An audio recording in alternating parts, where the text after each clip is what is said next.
Hello, Margaret, can you hear? Hi, You can. I see Mary. Hello. You can see us? Okay, cool. Yep.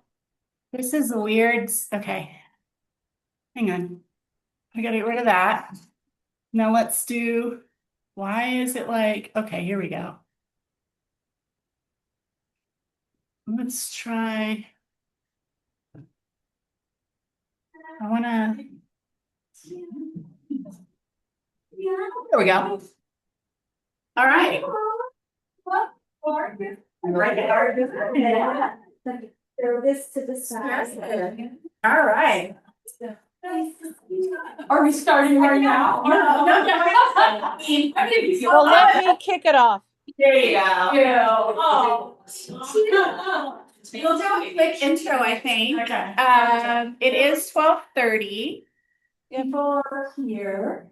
So I'll Yay. kick it off, Stace. I don't know if you can hear me. Yep, we can hear you. It is very echoey in there, I got to tell you. So, Yeah. but there's So, nothing y'all can do about it. That's for sure. So, normally I'm in the room with you guys. However, today I am out dealing with some issues at my listing, and I'd like to make sure it closes on time. So I decided that I could be like you guys and join on Zoom.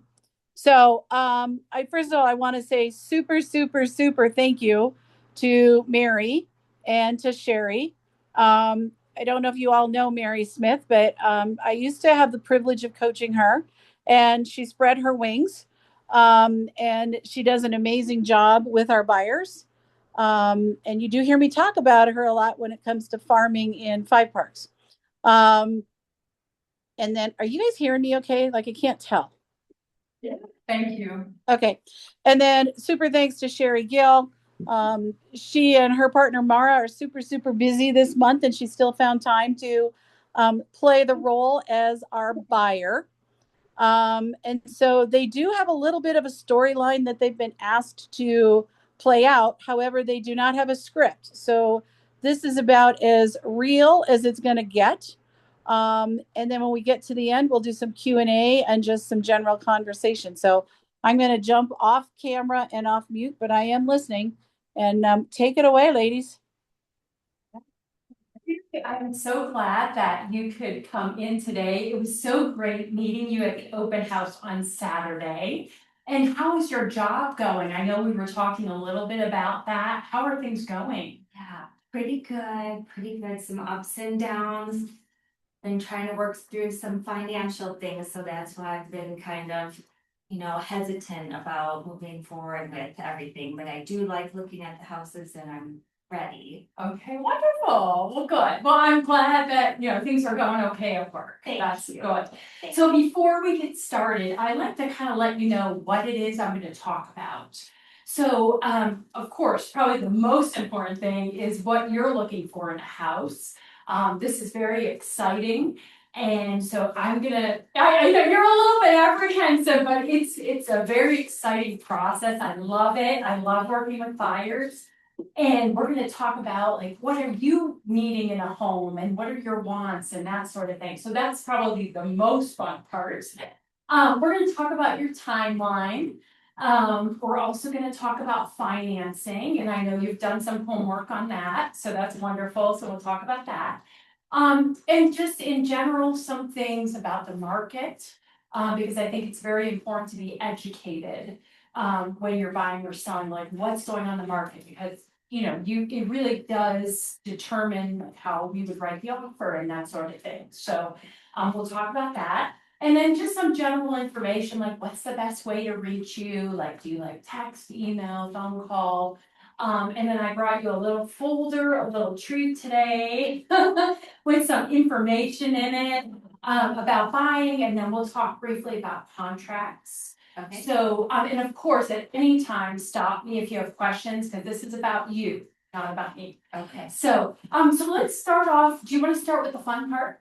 Yes. Yeah. So let's talk about. I know that you talked to, I think it was Mitch at CMG Mortgage, and it sounds like you're pre-qualified for 800. Yes. But they said that they would that you would prefer, and I know there's some hesitation, the 650. Yeah. So does that sound right, like what I'm hearing from them? Yeah, yeah.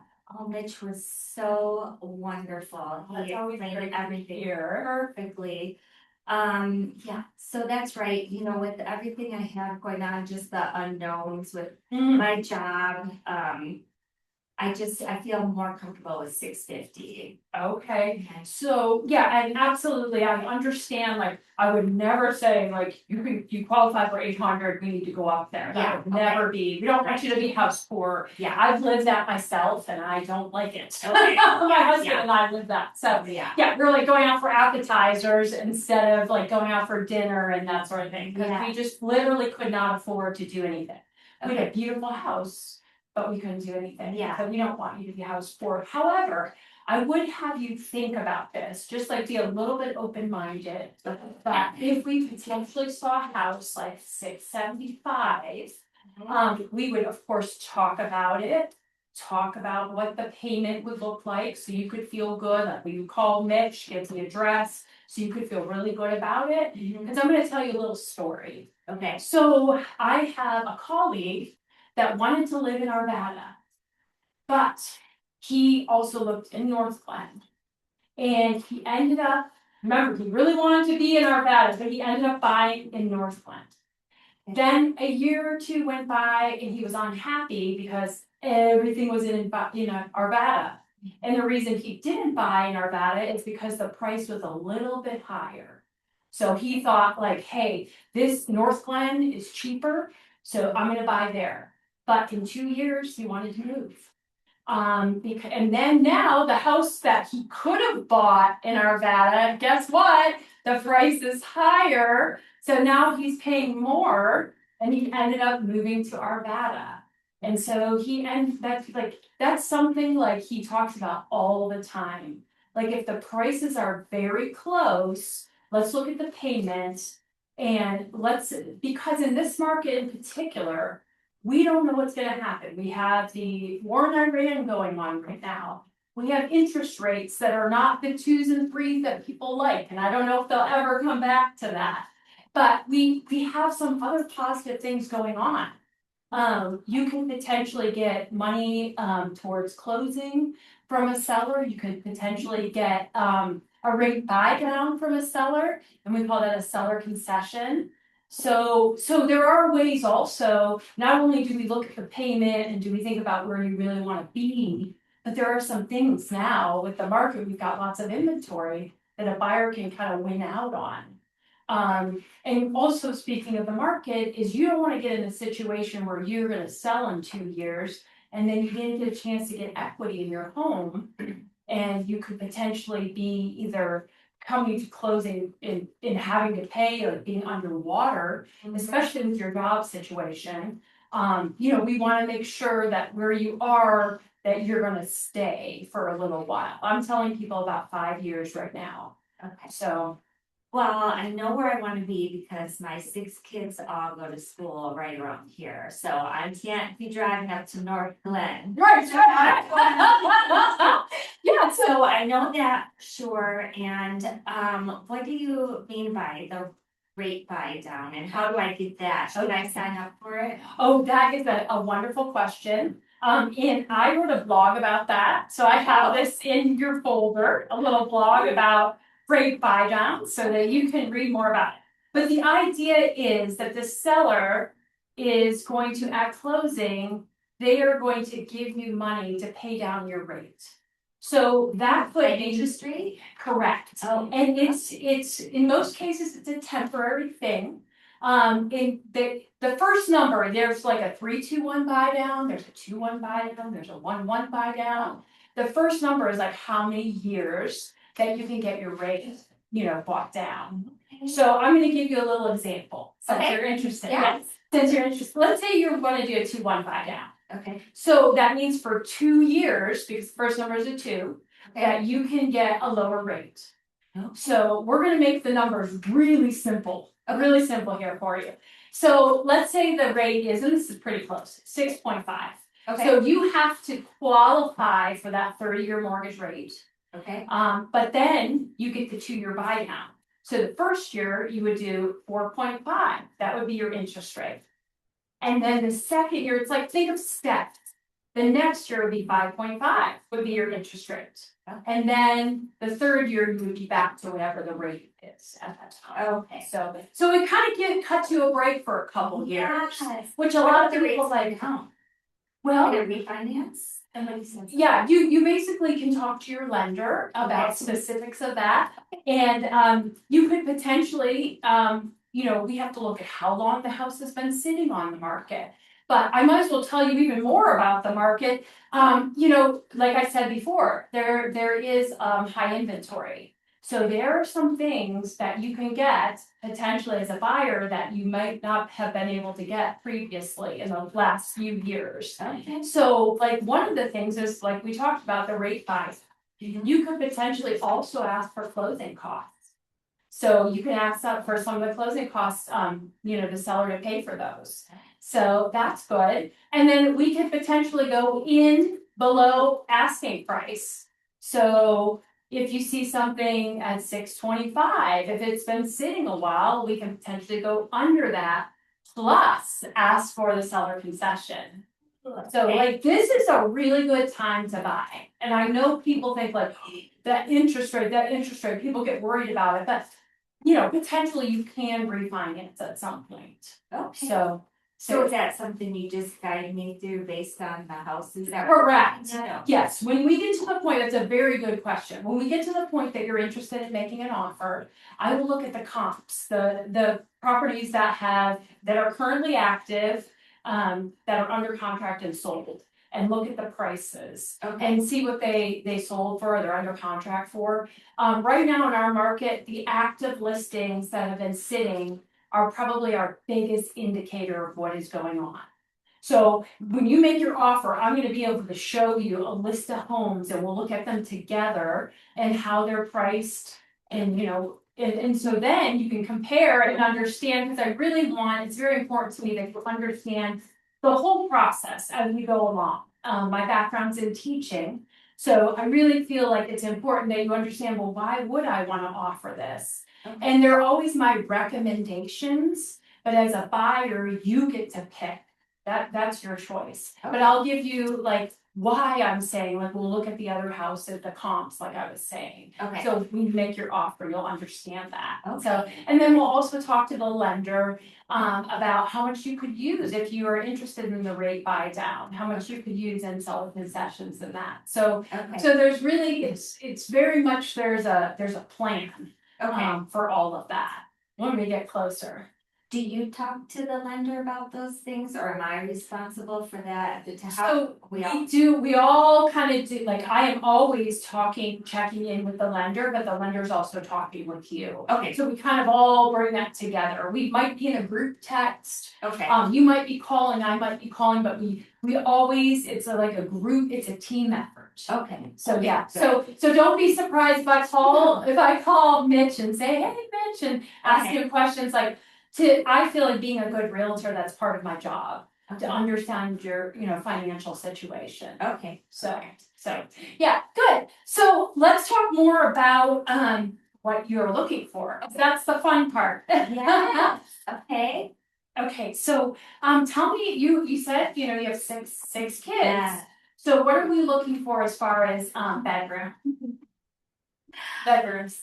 Oh gosh, well, I mean, ideally, 6 bedrooms would be great, but I know that 650 is pretty tough. Mm-hmm. So I guess we could put like 2, 2, 2, and 1. So what? That's 4, right? Right, 4 bedrooms. Okay. And I love what you're doing, and because here's the thing, there are needs, like what you're talking about, you need 4 bedrooms, and there are wants. Yeah. So there's a difference, like, you would love to have the 6, and I'll keep that in mind. Okay. But I'll set the search up for 4+. That way we can pick up if there's, other bedrooms. Now, how about bathrooms? I'm sure, oh my gosh, I can just picture my kids and, sharing bathrooms and how that goes. And Mhm. so how many bathrooms do you think? Mhm. Well, I need at least 4. Those boys are a disaster in the bathroom. And I'm not going anywhere near them. They have their own. So 4 bathrooms minimum, really. It's like a minimum. Okay, Not that's- want Mary. Oh, I get it. I absolutely get that. So, okay, and so your price point, I will set it up at $650. Okay. And we'll kind of look and see if you're finding things. Okay. If I'm sending you a search and you're like, Mary, none of this is working, then we can bump it up a little bit. But Okay. again, we need to make sure you're comfortable as well, and we need to talk about the ramifications. Like, we could be talking a difference of $50 a month potentially. Okay. Like between $650 and $675. But again, the financial side, I would definitely check with Mitch. So I would, if there's something you're interested in, we're gonna run the numbers. Okay. Because that's really important that you understand what you're buying and Okay. what you're gonna have to pay every month. So you're setting it for 650. Is that all right with you, or do you wanna, Yeah, do you wanna well, set it I'm for a just little kind higher? of thinking by what you just said about like, we could go in under. Yes. So maybe it would make sense, because I've been looking at, Zillow all the time and I don't see that much. Maybe I'm thinking maybe go a little over, and then we could do your strategy of going in under to get me at 650. Would that make more sense? Absolutely, I like that idea, Okay. and we can always, again, make sure we're doing, the math. And, talk to Mitch Okay. before, you jump on anything. Okay. So, okay, Because so I don't want to spend over 650, but I would like some more options than what I've been seeing. So. Okay, oh, that's good to know that you've been looking and you're not. Yeah, I think doing your research is always great.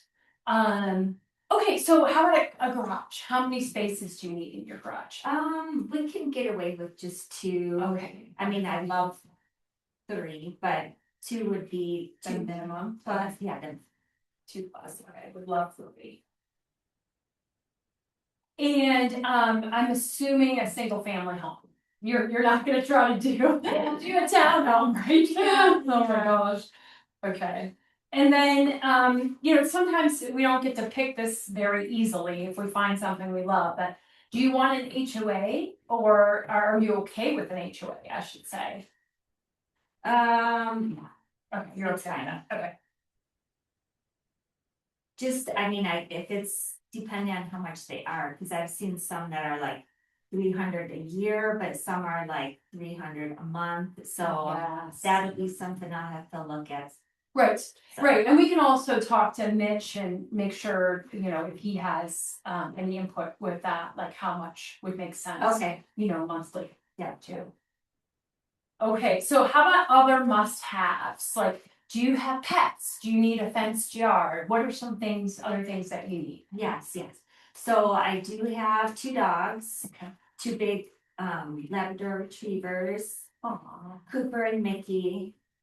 They're better behaved than my kids. But I do need a backyard for them and Okay. the kids to run around a Okay. fence, Fence or back. the ability to have it fenced would be. Like if the where you allow it. Yeah. Okay. The basement, I would love to have a basement where they could go down and play. It doesn't have to be finished, but if there is that. What else? If there's a community with a pool, I love that, but I That's a understand want, it probably is expensive. Okay. And then the basement, I wanted to go back to that. It could be unfinished, but is that you have to have it? Or is that more a want? Good question. I really need somewhere for them to go. So I really want it, you do want it, okay. but it's not it's not a have to have if I have a big enough yard. Okay, so yard, okay. Yes. Yes, some space, you need some sort of space for the kids, Yeah. that's a need, but it could be They- present itself in different ways. Yep. Yeah, okay, Yeah. okay, I like Like that. that. Yeah, I like the flexibility, that's good. And let's talk about some nice to haves. Yes, you said that you would really like the 6 bedrooms, I get that. And you really would like a basement. What else would you really like? Like, do you like open concept? or- Well, I don't wanna have to remodel the whole Mm. thing. I mean, I don't need it to be brand new, cause I realize that 650 is only gonna get us so much, Right.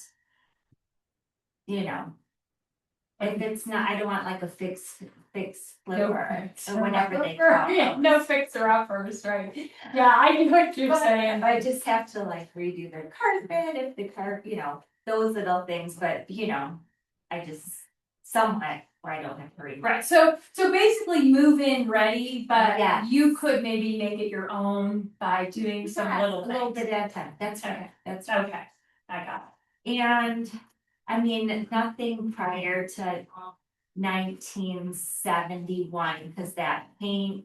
lead paint, base paint thing really freaks me out. Okay, so then we should say nothing prior to 1970. Yeah. Oh, Yes, yeah, 79. Yeah, Okay. yeah, so no lead based paint. Okay, and I just want to talk to you a little bit about that time period. I'm glad you brought this up. Because you may think about if that type of thing could, like, we can do 1979 and, beyond. Yes. And newer, but just so you know, sometimes if we would go older, there are certain things that might be in a home, like there might be asbestos.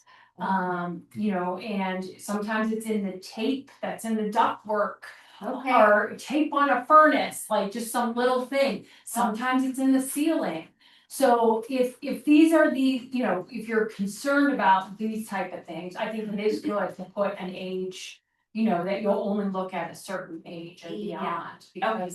Because what I don't want you to do is fall in love with the home and then we do the inspection and you think, oh, the seller is going to tear down that popcorn ceiling and remove it and redo it for me because there are certain expectations that, certain things the seller will not typically do. Okay. So I think I'm really glad that this came up because I think it's good. Oh, To have okay, that good. So discussion. yeah, that's not cool. Yeah, and you might even want to, that 1979, like I feel like that's just a transitional year. That Okay. there could still be some houses that have lead-based paint. Okay. Maybe we want to even say a little past that. Yeah, that's from the 80s. Okay. Thank you for Yeah. that. Of course, oh my gosh, yes, and then is there anything else that you can think? That you, like, maybe would be a want, and I will say, you probably already know this, but there's no perfect. So there's not gonna be a house that's gonna have 100% what you want, there just isn't. In my house, I can tell you, it's my laundry room. It is so small, it drives me absolutely crazy. Oh, okay. So, so it's like, there's no place to put baskets and, the clothes are on the floor. Yeah. And my husband's there are two things. The yard is too small for him, but I actually think it's good. Because we do a lot of, outdoor activities and we're not home very much, so I think it's good that we have a small yard. But he does not like our garage. So he says we only have a 3-car garage. And for him, he doesn't love that because he has these toys he wants to buy and we have no place to put them. So I'm just saying, like, Yeah. there's never, so in your mind, you're never gonna have 100%. Yes. So I think maybe 85. Okay. So just it's a frame, a way of thinking. So, Well, I would love, this is a big one, but I would love to not back up to another house. oh, Just cause the Okay. dogs bark at everything, the kids are super noisy, and if we could not back up to another house, that would be ideal, but that's just, if you're asking the ones, that's a big one. okay. And a walk-in closet in the primary bedroom would very be nice. super nice because we, just a disaster. Clothes. I do, I know. So that's it? Anything else you I can think think of? that's it. Okay, so my homework is going to be to go home today and input this in the MLS. And then I'll send it out today and I'll also text you and let you know, that I've sent it over so you can start looking at it and getting excited about it and everything. What is the best way to contact you? Is text or email or phone call? Yes, I like texting the best. Okay. good. Can you send that thing over via text or is it only email? What is this? Oh, this is for the MLS, the multi-listing service. Okay, So this will be your home search. So that will come in an email. Okay. That usually comes in. an And then email. it just is how all the houses are. Yeah, it'll have pictures of the homes, it'll have all the pertinent information, like square footage and all kinds of things, like telling you like, they just remodeled this and like there'll be a description about the home and. Okay. Yeah, so that it's exciting. Can you tell I'm excited? Yeah, so that'll come today and then I'll text you. And just to let you know, my best way of communicating is text. So, Okay. or call, but if I'm in a meeting or something like that, I really try hard to focus, like I am today, on what we're saying, and Yes. I turn my phone off, but if a text is sitting there, I will get it as soon as I'm done. Yeah, okay. So Okay. where a voicemail, gosh, sometimes I don't know, it doesn't immediately come through. Yeah. And an email, it's like I check them multiple times a day. Yes. But sometimes like I'm running from one thing to the next and it's not gonna be something I'm checking all the time. So if you want like right away or as soon as possible, it would be a text, so just letting you know. So, okay, perfect. So what other questions do you have for me? Well, what if I see a house that I'm like super excited about? How does that work? Like, what if other people are calling at the same time? When can we see that? Okay, that's a very good question. So what we'll typically do is the day before, you'll let me know when you wanna go out. In fact, when is good? Can you go out like weekdays or weekday evenings or weekends? When's a good time? Yeah, well, I work the 2 jobs, so I don't know, I have Sundays off, so typically those are good. Okay, so Sunday it is, right? Yeah, and then what will happen then on Saturdays? Okay. If it seems like because you have such a busy schedule with the 2 jobs, that we should just plan for Sundays. Now, I can go out other times as well, if you are really super excited about something, I okay. can. Okay. But this might be for right now, your schedule, it might be easier for your schedule. Okay. So, you would on Saturday, then you would send me a list of homes that you would like to see. Okay. And what I typically do is try to set them up in like the best traveling order. Okay. So like I'm not like having you look at Arvada and then Thornton and then back to Arvada, because that would be crazy. Like I try to put the cities close to each other. Okay. And I would tell you that really realistically, it's best to see no more than 4 to 5 homes each time you go out. Okay. So even if that means we go out 2 days, maybe we go out Sunday, we go out Monday night, or, we work it out till Sunday. Because here's what happens. Okay. A lot of things begin to just like gel together and you are like, well, wait a minute. What did the primary look like in the first one we saw? Okay. And, it kind of jumbles together. Okay. Typically, the only time I do like 10 in a row would be if somebody's visiting from out of town and they're in for 1 day. Okay. And even then, I say we're breaking for lunch. So we'll do 5, we're breaking for an hour to discuss those, then we'll do our next 5. Because it's not helpful, I don't think. Okay, that makes sense. And then in this market, if you really, really love something, I would suggest that we go see it again. Because, sometimes the first time you don't see everything. Yeah, So, okay. Good. and so we really, when we do these showings, we try to just keep the showings that we have. So that we don't because sometimes we have to request, like I actually request from the sellers. And if they live in the home still, it can be a little bit of an inconvenience when we say, oh, we're gonna be there at 4, but now we're changing and we're gonna be there at a different time. So we Okay. try to stay with the ones we have. Now, sometimes things do happen and do change, that's like not something you can't ever do, but it just in general, we don't wanna be driving you from one city to the next and back to the city. Okay. So we just gotta try to be logical. Yeah. And save you time as well. Yeah. So and after we go out the first time, I'll kind of get an idea of how long you take at a home. Like some people are like in and out, they're quick, and Yeah. so I do like 15-minute showings, and then some people it's like takes a half hour, or it's a huge home. We might be talking 45 minutes. So we'll kind of get to know like each other and how things work. Okay. So Good, we'll good. yeah. So, and sometimes if we're running early, I can always call the showing service and say, hey, we're running a little bit early, could we get in early? Now, most of the time, we can. Okay. But some of the sellers require, 2 hour showing notice or something like that, so that's why we try to plan the day before. So Okay, we can see everything that you wanna see. okay. So, and it sounds like you're ready to go now, like you're, meaning like, your timeline is like, you're ready to get moving, like if you saw something soon, we could go out Sunday. That's what it sounds like to me. Yeah, Okay, I am. Okay. I'm ready to go. good, okay, awesome, good to know. So what other questions do you have at this point? Well, my mind's kind of been on the one thing you said earlier, they could help cover closing costs. Yes. So besides the house, what other kind of costs am I looking at? So the lender will have costs at some of the costs. Oh, okay. Yeah, so what we'll do is when you basically, usually the day before closing, I'll send you a settlement sheet. And it'll show all the different fees that are on there. Okay, So some of them will be lender fees and, some of them it'll show up your earnest money, which I don't know if you are aware of earnest money or not.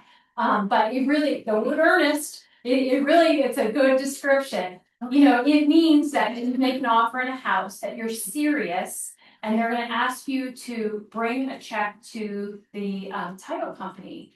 And the title company, what they do, so that check actually does get deposited. So they're not just holding on to that check. okay. So I that, have to have the money in the bank. yeah, you do, that's exactly right, yeah, I make sure you understand that. Okay. And it's usually like 1% of, the price.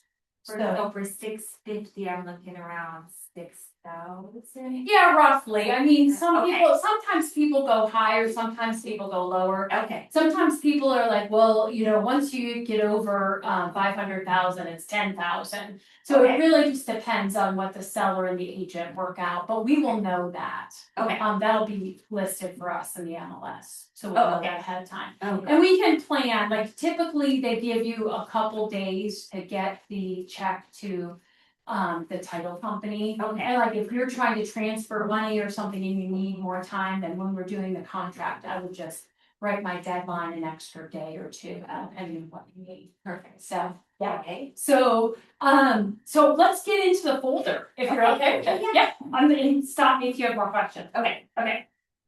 Okay, so I put this in here because I think it's just really helpful. You can put this on the fridge on a magnet. And the home owning process or home buying process can be a little bit, if you haven't done it in years or you've never done it, it can be a little intimidating. There are a lot of steps, and that's what I'm here to help with. And basically this kind of lays out for you all the steps. Like first of all, you're gonna partner with an agent, so that's me. And then you're gonna get pre-approved with the lender, and that's Mitch. And then you're basically going to look at setting up a property search, which is what we're doing today. And then you're gonna find your new home. And I'm reading upside down here. So yeah, okay. And so once you find your new home, then the seller is gonna send you some disclosures. And they're gonna tell you about like what is the square footage of the home. And they're gonna tell you anything that they know that has happened to the home when they owned it. So if there's been water damage, they're gonna write that on there, and then they're gonna say what they've done about it. And if there's water damage and they haven't done anything about it, then we'll know that too. So that's one of the disclosures that they'll go through. Okay. And we'll read through it and talk about it, and that's really handy to have during the inspection. Okay. So, and then the next thing we're gonna do is, I'm over here. So I kind of jumped because I can't read upside down. So I'm already like, yeah, that's better. I'm already talking like we're under contract. So basically, the disclosures come once we're under contract. So, and then once under contract, you're gonna deliver that earnest money. And then we're gonna do our inspection and you're gonna look into your insurance. So Mitch will help you with that. And then there's gonna be things that the title commitment's gonna come, and we'll talk through that at that time, and if there's an HOA, we're gonna get HOA documents. Okay. So, and all these things, we're gonna really do a deep dive into them at the time, but this is Okay. to kind of keep you kind of, just understanding this. I'm a visual person, so it's nice to understand, Yeah. like, where are we Me going? too. And then there'll be an appraisal. We'll do a walkthrough, a final walkthrough to make sure that everything that was supposed to be done in inspection will get done. And then we'll have closing day and celebrate, and we'll start building equity. So, and then again, this is probably way more than you want to know right now, but since I have been here, I just thought I would briefly, mention it. So, and then this will be a little bit more in depth about rate buy downs. Oh, So, okay. Yeah, so you can do that. And then I want to briefly touch on the contracts. Okay. So, and I'm not gonna take a ton of time with these, because this is a lot of information. Yes, okay. So, in one day. So what I think we should do is I'll go over briefly, Okay. and then we can set up a call or meet again for coffee. Okay. I mean, go in detail, but it's very important to understand what you're signing. Okay. I know my husband and I, gosh, before I became a realtor, I think most of the houses we bought, I had no idea. They're just like, sign, you know what I mean? And our realtors did not explain things. Yeah. And in my opinion, that's not okay. Like, these are legal documents. Okay. So it's important to understand that. So I'm just gonna briefly tell you what they are. So broker disclosure to buyer. This is basically about our relationship. So it's like, as client to realtor, and like in general, like obviously, okay, there's a few things that we could do as far as our relationship. Obviously, I'm not gonna be your seller's agent, so that's off the table. Okay. At least not right now. Yeah. In the future. But then we have a choice of buyer's agent, transaction broker, or a customer. So you are paying, well, we'll talk about compensation. So Okay. I said you are paying me, but you're not always. Okay. In fact, most of the time you're not. So we're gonna talk Okay. about that. So Okay. so I should put it this way. I am getting paid. And we'll talk more about that. Okay.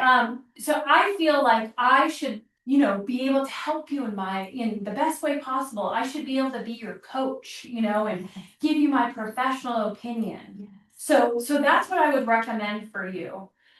Transaction broker, think about that as a referee. So basically, they would do both sides of the transaction. And you might say, well, why on earth would I ever want that? I want your expertise, and I don't want you to double end the deal or whatever. That would be if I have a house that I have listed and it fits your criteria and you're interested. Okay. Then we would have to talk. Like, I would have to talk to the seller first, because I already have an agreement with them, Okay. and see if they want to transfer to a transaction broker. And that does help them, because I would be paid less compensation, Okay. and so your offer would look better to them. Okay. So, and then the customer, I basically can't help you. It's just like I kind of give you the paperwork. And so really, in our situation right now, this is the best thing where I can coach you. Okay. So yeah, so Okay. that's about relationship. Before we go out, we would just want to have, for the first time, we would just want to make sure that we read through everything, talked about it, and have the paperwork signed before our first time out. Okay. Buyer advisory is, if this is written by our office lawyer, and really it doesn't matter if you're buying a house, here, a different county, buying a house anywhere. There's risks with buying a home. There are. I'm going to give you an example. In my community that I live in, our neighbor called us and said, we have a video of a bobcat walking across your fence. True story. And we live in a planned community. Oh. So my point is, like, we do live on the outskirts in some areas of, open spaces, and there could be, wild animals around. So if that's a concern, a few communities down there was a mountain lion. Okay. Yeah. So my point is, like, you have to make sure that you're okay, your due diligence, you have to make sure that you're okay with that, and you have children. So that's also something, like as a realtor, I can't share with you, like if there are any people living in the community that, you know, have some issues, if you understand what I'm saying, or have had issues in the past with children. But I can give you like a website that you can research. Okay. So, you know, those are things that as a Does this talk buyer, about that? it does, Megan's Law, yeah, it Or does. Megan thought, oh, It okay. does, yeah. So, but really, the main thing I want you to get out of this, and Yeah. you know, you can take time, read through it. Wire fraud is a huge, huge thing right now. Okay. I had almost a personal situation. I was working with a buyer. She's a very intelligent woman. I was driving to an appointment. I don't like to get my phone when I'm driving. Personal situation, a personal accident. That was a very horrific accident that my family was involved in. So I try not to do that, but something just told me to get the phone. So I picked up the phone and it was my client, and she said, "Oh yeah, I just got this email that your transaction coordinator wants me to send, you know, my wiring information." And I was like, "Oh my goodness!" I said, "No, no, no, don't do it." We investigated, and they literally took his email and they flipped one of the letters. That's what they did. And she would have sent a huge amount of money. We never want that to happen. So I'm gonna give you the closer's name, and I'm gonna give you the phone number that you can always call them, and do not ever respond with an email. So, Okay. yeah, so, and there's another, I've had another story too. I was also across the table from someone, another agent, and he said that his clients on a different transaction sent money with an email. And thank goodness they knew within 24 hours that they could get it back. But we do not want to test if that 24-hour rule worked. Okay. Yeah, so that's my biggest thing on here. Okay, So alright, good. Okay. if I didn't put the fear of God in you, I don't know how to help you. Yeah, 'cause that's your money, your Yes. savings and everything. Okay. So this is our agreement together. It talks specifically about my duties to you, and again, we're not gonna go through the whole thing right now, but Okay. it talks about general duties, if I were a transaction broker, and then it talks about my duties, you know, being, your agent, a buyer's agent. So, but something I did say that I would talk about, so I wanted to talk about compensation. Okay. So, cause I know this is like the elephant in the room, so let's just get it out there. Yes. Let's do it. Let's do it. So basically in the state of Colorado, typically, not always, typically sellers pay the listing agent and they pay the buyer's agent, which is usually fantastic. But they do not have to do that. They could pay their listing agent and they could pay me zero. Like that's just, you know, something that they get to choose. There was a lawsuit a couple years ago, 2024, about polluting and that sort of thing. So we have to be very clear about that type of thing. Most sellers are understanding in that if they pay the buyer's agent zero, then they might have a smaller or will have a smaller buyer pool. Because think about it, you as a buyer are paying your down payment, you're paying your closing costs, and sometimes people do not have money left over to pay their realtor, right? Yeah. So I think most sellers are logical and say, hey, we want to get as many people into this property as we can. So they're typically, you know, paying a buyer's agent. But let's say we come upon an agent that is not going to pay. So then what we're gonna do, I know you don't want to pay. Somehow I have to get paid as a buyer's agent. So we'll look at different options, you know, so, and if you think back at what we talked about, the seller concessions.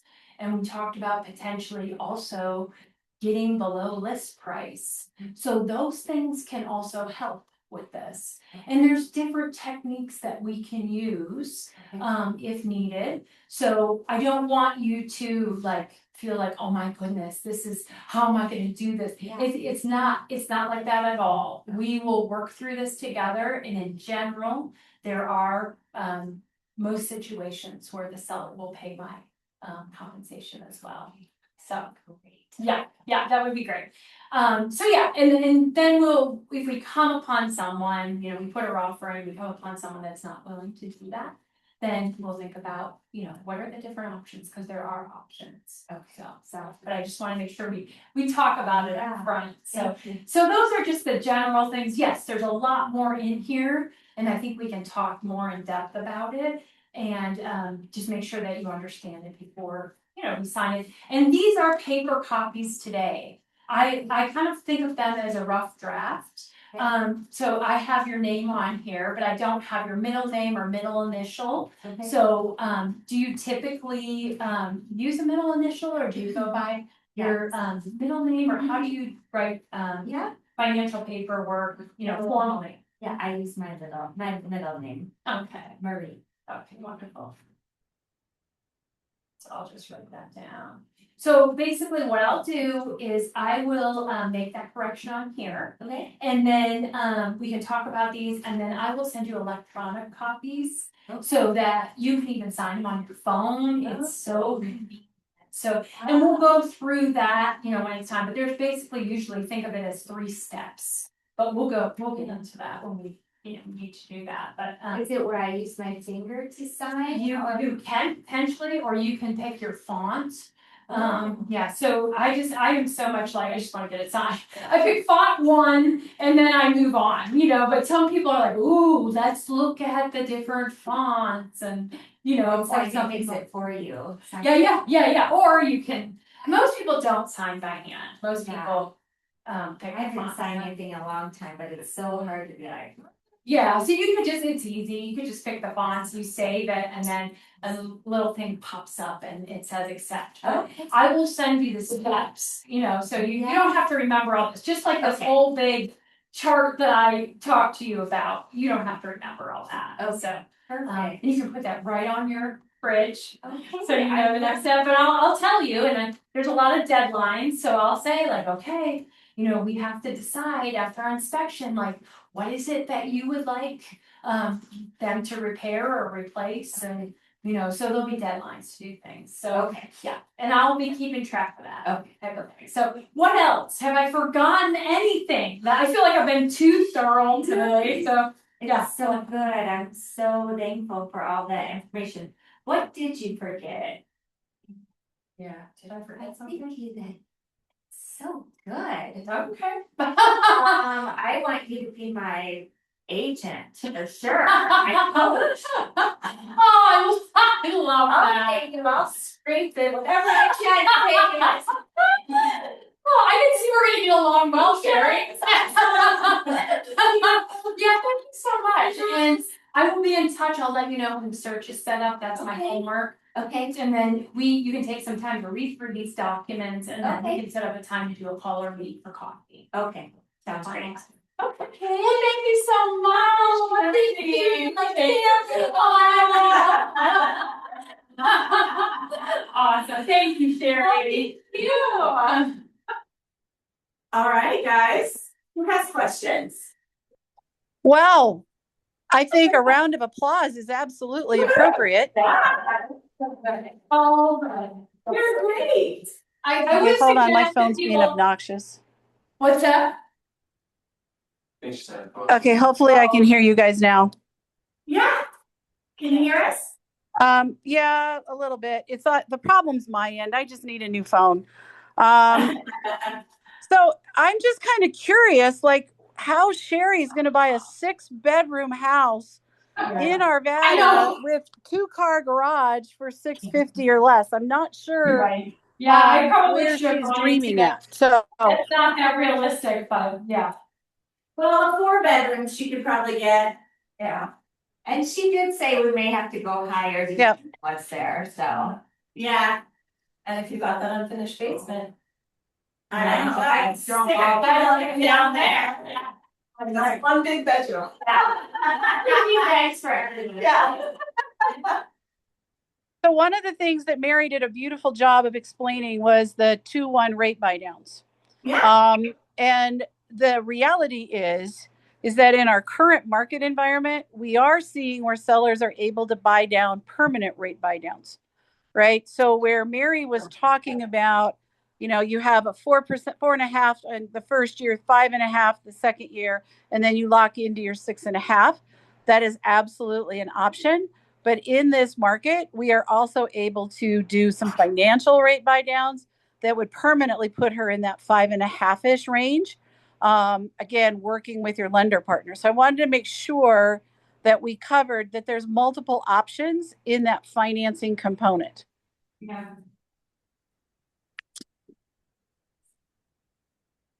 All right, audience, what questions do we have? I have a question. So is a permanent buy down the same? If it's not the same, how's it different? Is it the same thing as prepaid interest over the life of the loan? I couldn't hear her very well, so I don't know, Stacy, if you can re-ask the question. She asked if a rate buy down was the same, sorry, if a permanent rate buy down was the same as prepaid interest. Whether it's a quarter or a 0.5% or even. It's not, you're not prepaying that full amount of interest, but there is a fee. And in the old days, they used to call it, I'll buy down a point or I'll buy down a 0.5 point. So for those of us that have been around for a while, that's kind of in that same thing. I would probably want Mitch or Dale to really dive into the mechanics of all of that. Yeah. Agreed. And we've definitely seen the possibilities there for a permanent rate buy down, but then we've also heard from Dale and Mitch that some people are doing, the 3-2-1s or, Right. Just Why you depends want on a lender the partner who's got a lot of ideas to help you. Exactly. I would think with a 3-2-1, you can buy the rate down more deeply with the same money for those first couple of years. First couple of years. Versus the full 30 years. So I think that it becomes then like what's better for that buyer. Like, Yeah. if you're anticipating, significant pay increases in the next couple of years, maybe the 3-1 buy down is the way to go. But maybe not. If you, I think you gotta like weigh everything against each other, and like your lender partner can probably take it and go, okay, if we took $10,000 and put it this way, this is what it would look like. If we took it and tried to permanently buy down the rate, you're gonna buy it down this much and it's gonna look like this. So they can weigh everything and help your buyer understand like what my options really are. And it's important for you as the realtor to know what the lender's saying too, so you know how much you need to ask for to make that a reality. And that you don't ask for $20,000 and they can't use that 20. It's not gonna do any good anymore. Or, you've gotta like work in tandem, like you were saying. We're all gonna talk, all three of us. I think there Right. was comments or questions in the chat. Yeah, but I want to talk a little bit more about the 3-2 and 2-1 buy downs, right? So those were very popular when the rates first jumped in 2022. And some of you may have heard the words, date the rate, buy the house. Yeah. Right. And what we're seeing now is the rates didn't come down. Right. And so we have buyers who bought homes hoping and praying that their rates were going to get a chance to refinance before they topped out. Well, then they topped out the rate, property insurances went up, homeowners insurance went up, and now they're selling their houses because they can't afford them. So that you've got to be careful with the buy downs, because unless they're really comfortable with that end payment, they could get caught in 2 or 3 years from now. Right. And you don't want them mad at you every time they pay their mortgage. That's not a fun place to be.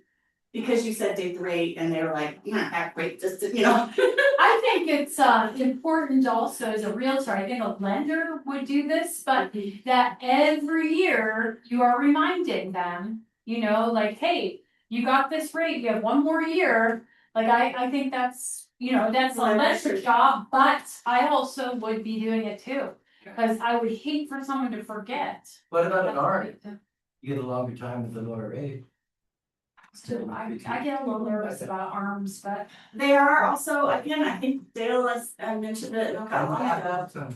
Some people are getting the arm, thinking it will eventually come down, Yeah. or I'll refinance before then, or I know I'm gonna move before then. Yeah. Well, you think you are. Right. And I mean, I think back to a few years ago when houses were going like, Yeah. okay, even then, when I was talking to buyers, I'm saying, like, okay, I know you guys said you're probably just gonna be here 2 years and then moving to the next house. But I wanna make sure you're comfortable being here more than just 2 years. If it was 5 years, is this house gonna feel too small in 2 years? Yeah. And you're stuck here for 5 years, then Right. let's rethink it. Because I didn't want them to end up in this situation where they're like, oh, we shouldn't have bought this house. We should never have bought this house. Yeah. What are we doing? So I think you just remember, like, what if I do, like, so my wife or my husband lost his job and, and now I can't go to the next big house and I'm stuck in this house and it's too small because I have 6 kids and it's 3 bedrooms or, whatever it is. So, I mean, I would say for us, we don't talk about the finance piece Yeah. at all. We separate, we say we work together as a team with the lender, but that is their expertise, not mine. And we've had this situation before where we maybe said something like, oh, it could be this or that, and it wasn't. And you don't want that on you because that's not your lane. Exactly. I feel the same way. It's like when people ask financial questions, I'm like, nope, this Yeah. needs to go to the lender. Yeah. I think it's important that we understand just enough to say, I think you maybe should talk to the lender about this. Like, Yes. you have options for a buy down, you have options for whatever. Because we've had situations where we've got buyers going along and they're like, well, I really don't want to spend more than this. And I'm like, yeah, but okay, have you guys talked at all about a buy down or the potential for that? And if they say no, then I'm like, okay, well, I need to talk to the lender and like make sure we're all getting all the options on the table because they hadn't thought of it and the lender hadn't brought it up for some reason in that case. And so it wasn't even something everybody was considering yet, Yeah. I'm like, I think this could be an option that we could use some money to maybe get something going. I have a question. Yeah. Why didn't you mention your rates? And that's the question on the chat too. And then explain if the seller's not, if they're only gonna cover so much, that ultimately the buyer's responsible to make up the difference. Very good question. When I go through and I meet with her, I just didn't think everybody wanted to go through the contracts with me. But that is on here, how much I, How much you charge? yeah, how much I. So you do go through it on that. I absolutely do. I felt like when I did this part where I felt like that was too much. Okay. Like I should not have read through all the, if I'm critiquing. I'm always critiquing. I used to be a teacher, so I'm always critiquing. So I decided not to go through all that with you guys because I just think it would have been too. No, I feel like Yeah. no, that's a. Yeah, so I do say my rate. Cause I was kind of thinking, because you said you'll speak with them, you have that follow up. Yeah, coffee or whatever. Yeah, to go over the contract, so I was Yeah. thinking maybe that's when you went on. That is absolutely, because I want to make that very clear to Yeah. them. I could have said it, but it definitely will come up.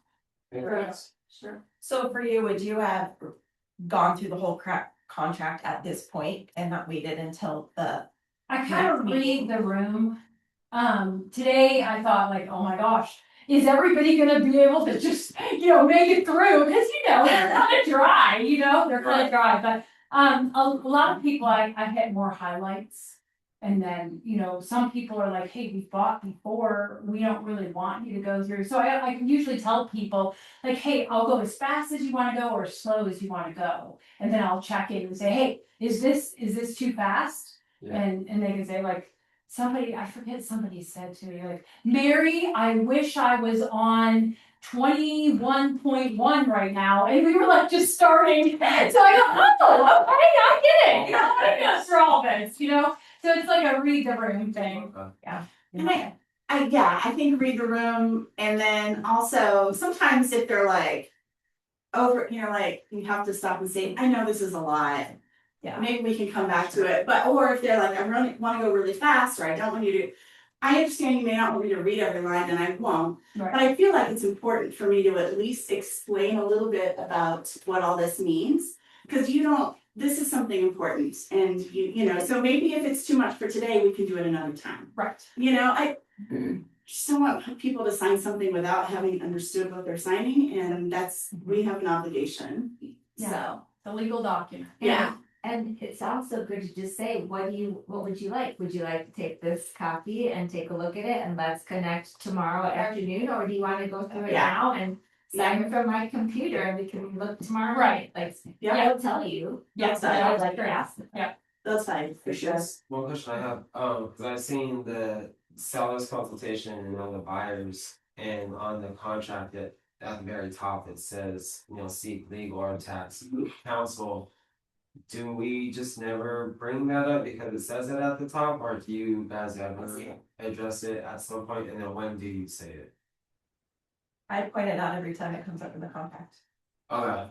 Which includes the beginning. I do, yeah, beginning, and it comes up later too. And Yeah, I'll Or say even it something again, like where they you're going state- yeah. through the contract, maybe just explaining it and like, hey, like if, you know, we don't finish our, this is too much, like feel free to seek legal or tax counsel that if you have any questions, or you can always reach back out to me and I can answer any questions.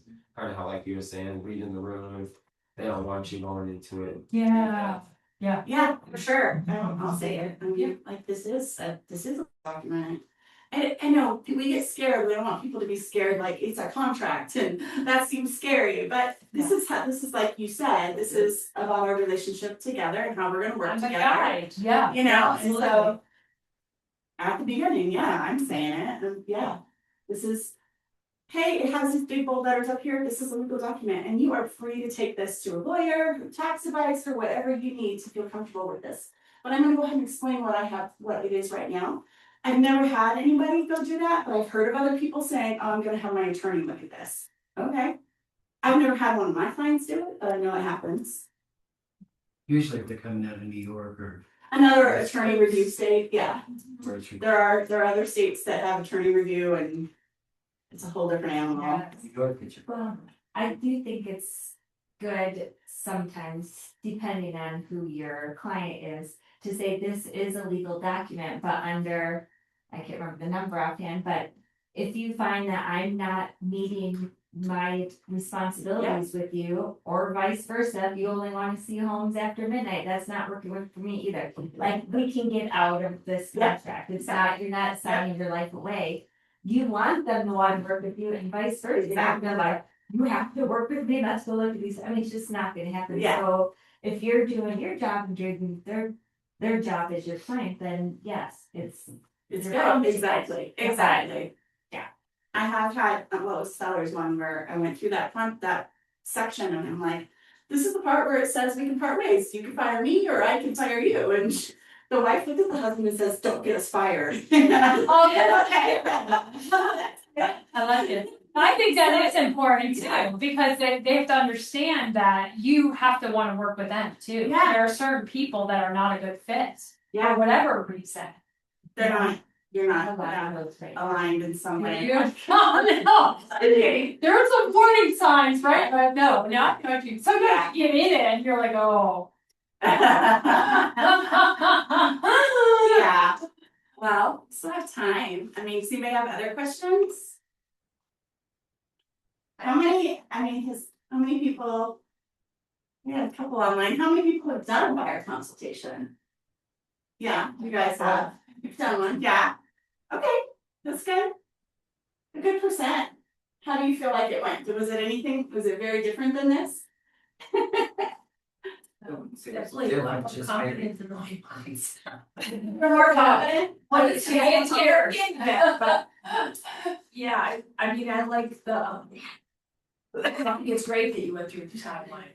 Oh, do you? Okay. Yeah. I was telling it and I was like, oh, I need to get out of this because I don't think, Yeah. It's I just, you know, I thought it was just at a high level, because then you can, you know, I don't know if you leave the handout with them, I know. I do, I think the whole floor. We have that, Yeah.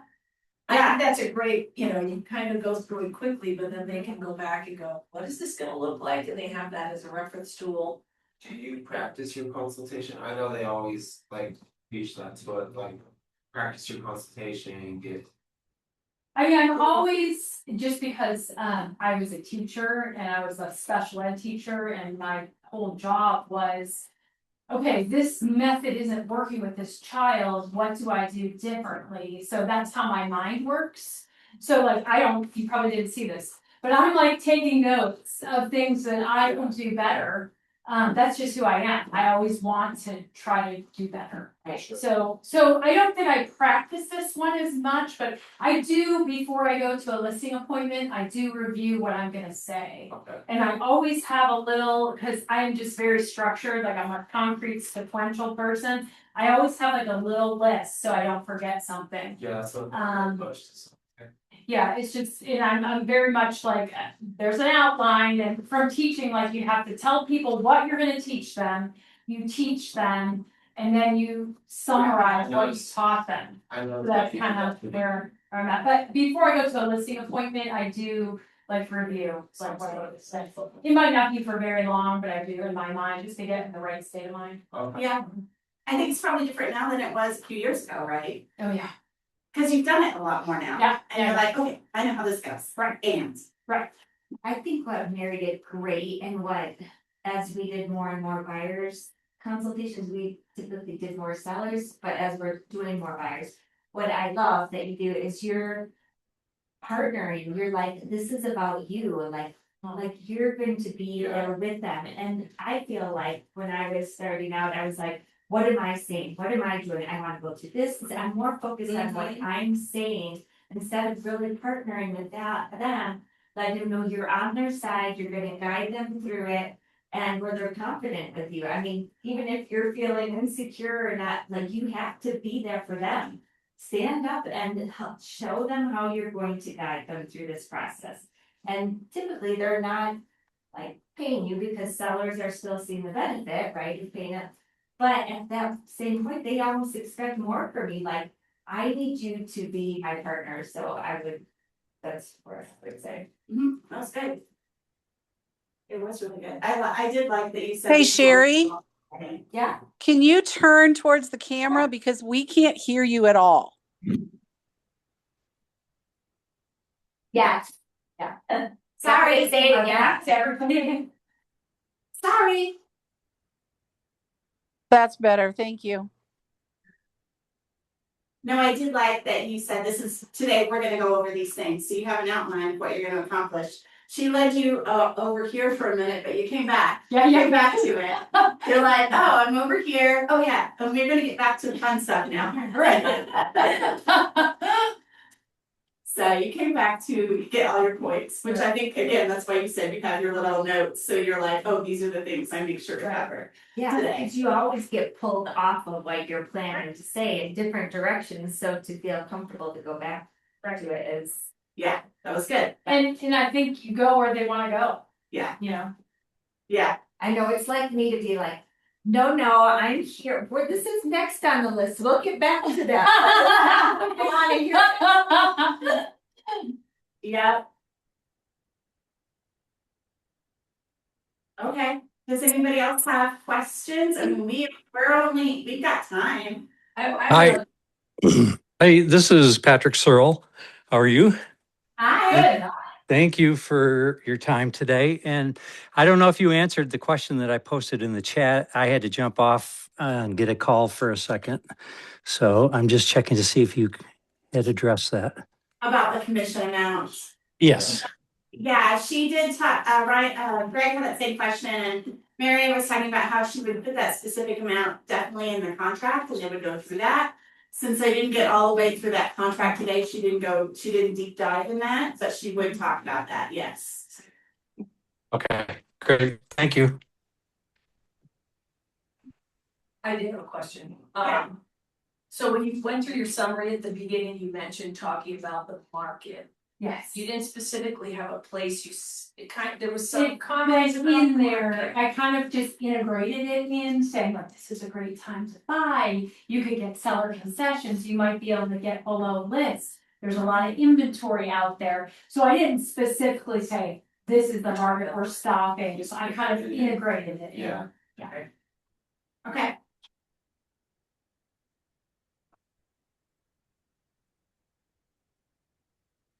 I don't, Margaret, did you have more? I guess they said that you're really like a really good buyer's agent. Do you just, how do you focus more on just buyers, or do you both buy and sell?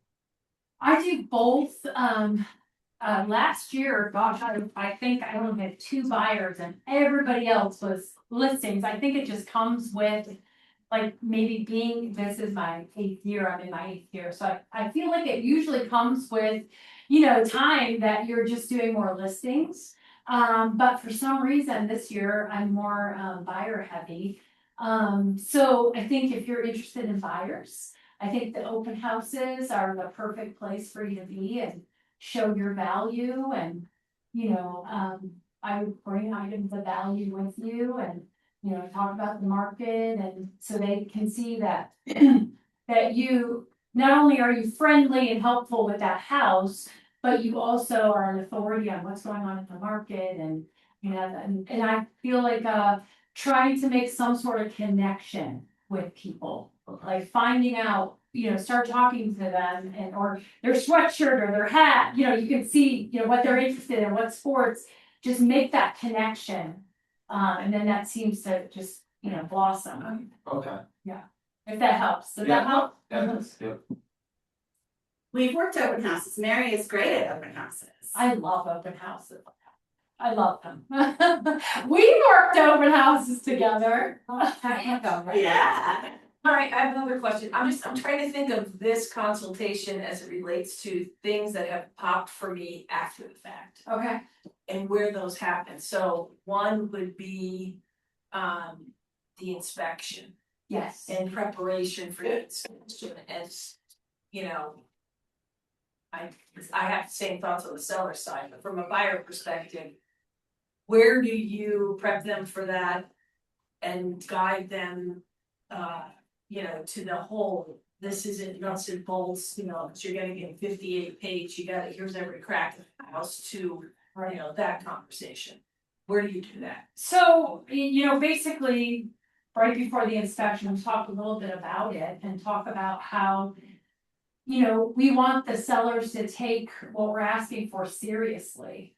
So we are not gonna be asking for, oh, there's a little chip of paint there in the corner. We wanna ask for things that are big ticket items. Safety. And also safety, yeah.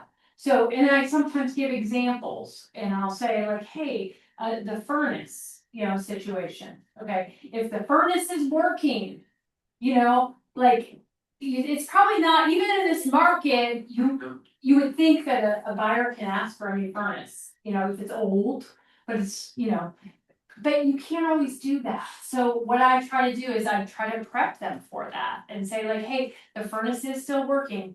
You could budget for it, but here's my idea. Let's get a credit.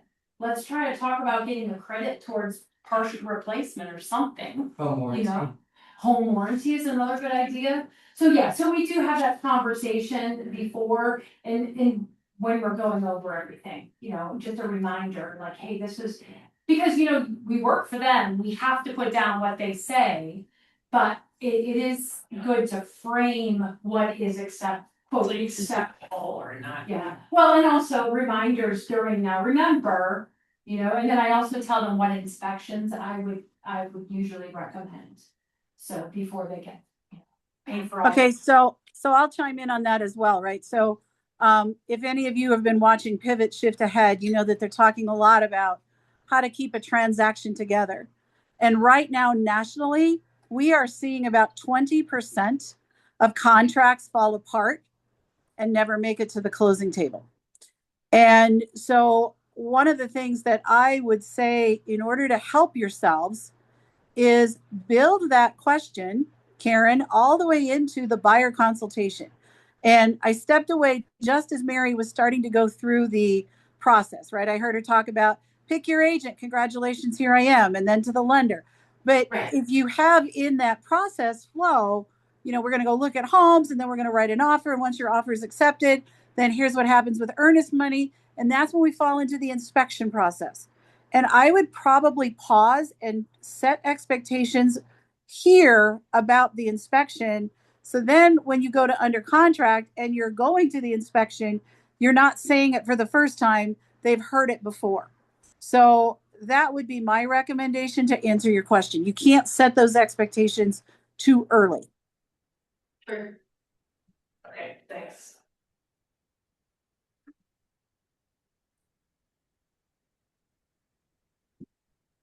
All right, so I want to hear what'd you learn?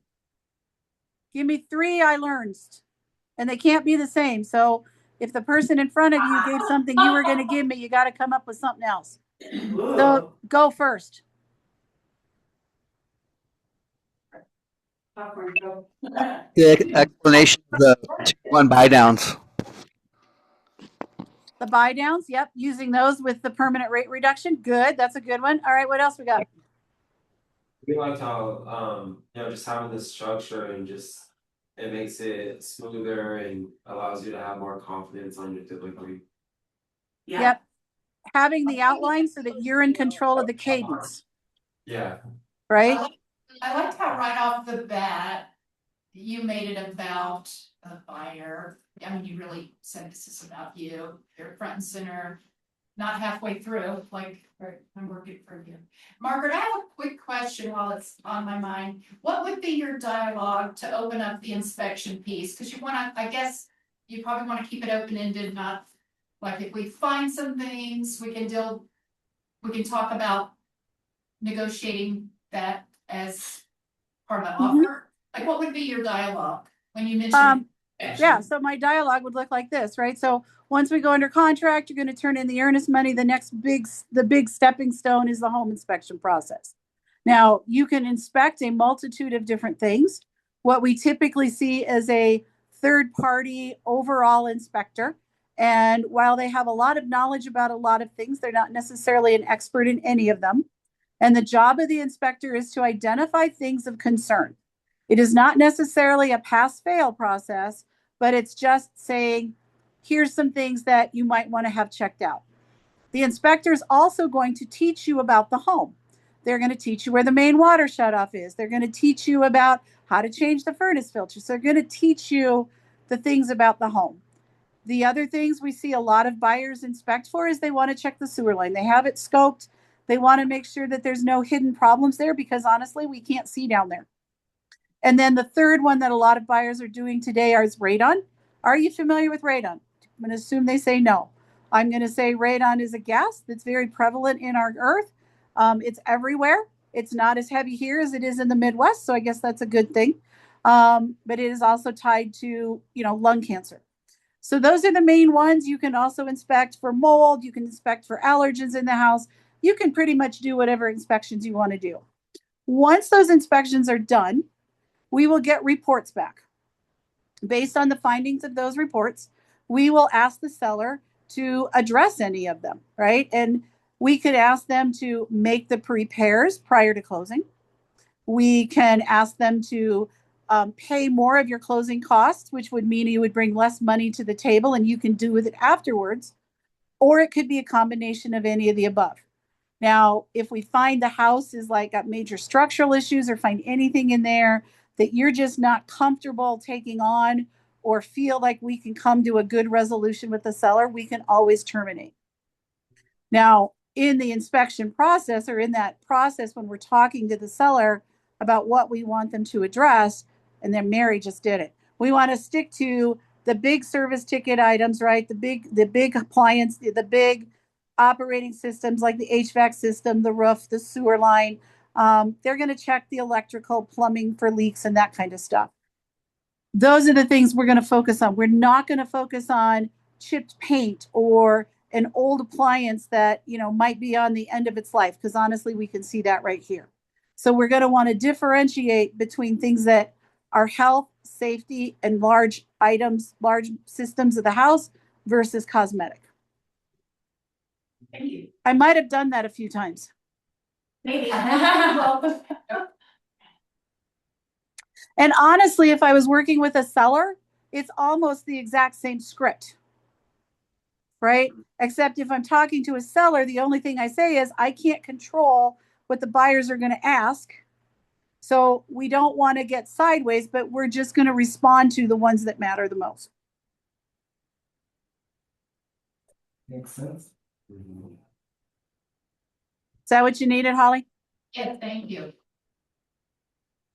The good news is you'll get to hear the recording. So those of you that couldn't write or type fast enough, you can go back and have Chat GPT look at it and write the script for you.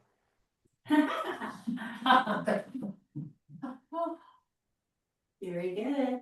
All right, more things you learned today. Yep, we need one more. Okay, one more. I like that Mary went through the contract and presented it as a rough draft. I think that's something that I can do. I'm gonna implement it into mine. This is a rough draft. Yeah, that this is a rough draft and she had a copy and I think that was helpful. Because with my consultation, we went through the whole thing and then I went to FaceTime afterwards and go through that whole thing. Yeah. So, Which is, yeah. It is. Hey, Mary, I didn't hear this part completely. Do you also bring a blank copy of a contract to buy and sell? I don't. I like that idea though. I love that idea. I think I felt like I was getting into too much here, but I do like it. Like I typically, if I was doing my regular buyer, I did say read the room, but I probably would do more. But I just was like, ooh, I think I'm like doing a little bit too much, making it like, you know, I don't want someone to fall asleep. Right. Yeah, but I think it's good to, and that goes with the sellers too, right? Just give them a blank copy of a CBS and say, this is what it's going to look like when we go to write the offer. Because sometimes, even in this current market, I mean, you show a house and you got 45 minutes or an hour to get that offer in. You don't have time to walk through every single line item. So if you can preempt some of that stuff, it makes your life easier. Now, I don't preempt my buyer documents like Mary did. Like I always say, when they say they're going to hire me, I'll say, great, let me drop the paperwork and we'll sit down and go through it together. So I don't do what Mary did. And so that's the beauty of it, right? You just got to hear two different ways of doing things. and do it differently. Yeah, absolutely. But I have also had the sprint through the contract to buy and sell because the buyers were like, oh yeah, let me think about it. And like, okay, they have another offer, we need to respond. And we're like, okay, so then we're jumping on a Zoom and I'm like, okay, here's what this says. And we're gonna go Marathon, yeah. and you're like going fast. And I'm like, I'm sorry, I'm going real fast. If something is not clear, you stop me real quick, but we're gonna go pretty fast because we gotta turn this in. I love it. All right. Any other questions? Now's your time. Going once. That was a quick one, guys. Going twice. Thank you. Thank you so much. Mary, Sherry, thank you so much. I know you're both really busy. Just so you all know, Sherry's got like 9 closings this month and she took time out to be here today for a couple of hours. Thank you. So good. She was busy. You're always learning, which is great. I do love that. Always. That's the benefit of these is because everybody has so many different styles. Is you Yeah. There's no right way. yeah, and then just create your Kind of own mold it copy to of your- exactly. To your personality. Yeah. Yeah. So I love these. Thank you for your plans. Good luck with this. All right, bye everybody. Sorry I wasn't- Bye, thank you. That is fun. Yeah, right. Stacy, call me. Who is your daughter? Is she doing okay?